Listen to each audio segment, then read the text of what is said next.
بسم الله الرحمن الرحيم. لكم أيها الثقلان فبأي آلاء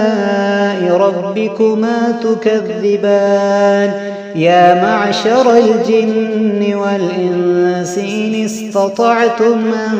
تنفذوا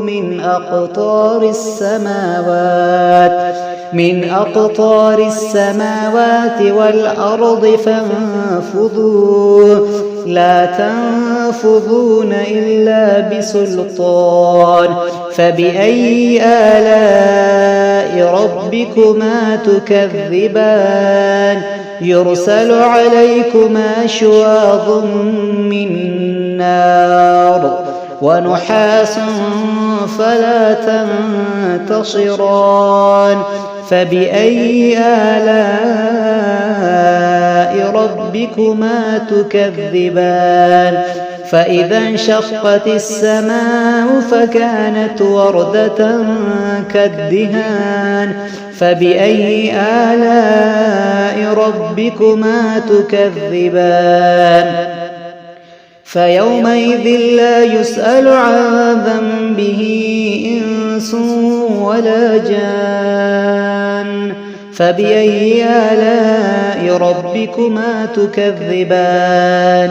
يعرف المجرمون بسيماهم فيؤخذ بالنواصي والأقدام فبأي آلاء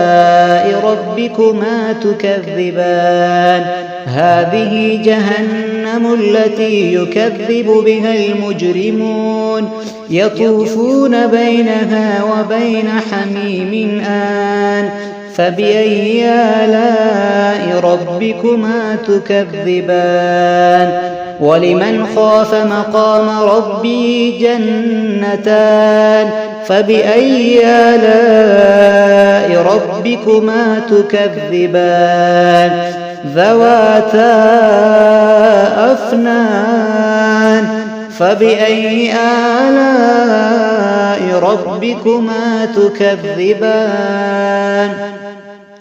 فيهما عينان تجريان فبأي آلاء ربكما تكذبان فيهما من كل فاكهة زوجان فبأي آلاء ربكما تكذبان